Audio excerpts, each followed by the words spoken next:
Kdysi, před pár lety, tuším, že to bylo někdy v roce 2013, když jsem skončil školu a měl jsem jít do práce, tak jsem řekl, tyjo, já nic neumím, do ničeho se mi nechce, já budu volit komunisty.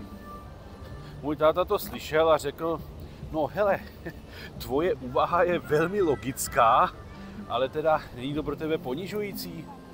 A já říkám, no tak jako je, ale co mám dělat? No, bohužel na otázku, co mám dělat, aby to ponižující nebylo, mi odpovědět nedokázal.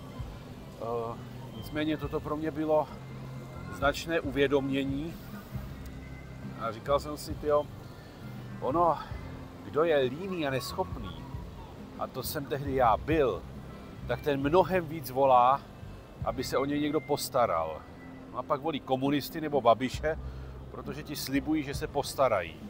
I když jako nejsou schopní si obhájit, jak to chtějí reálně udělat, aniž by tuhle zemi neohrozili. Já, až na ten výpadek, já jsem vždycky volil pravici. Protože já jsem byl vychován tak, že když už teda někoho prosím o pomoc, tak je to pomoc, abych se naučil být soběstačný. A to bych mimochodem doporučoval de facto všem. Kdo prostě nemůže pracovat, nebo třeba i nechce, tak aby se naučil chtít. A věřte mi, že naučit se chtít, to je taky disciplína. No, každopádně, když vidím výsledky voleb, tak mám opravdu pocit, že polovina národa je líná a neschopná, protože jinak by u nás levice neměla vůbec šanci. Proto já apeluji na každého z vás.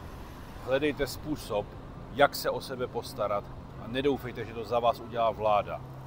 Protože péče od vlády je tak drahá, že si ji prostě nemůžeme dovolit.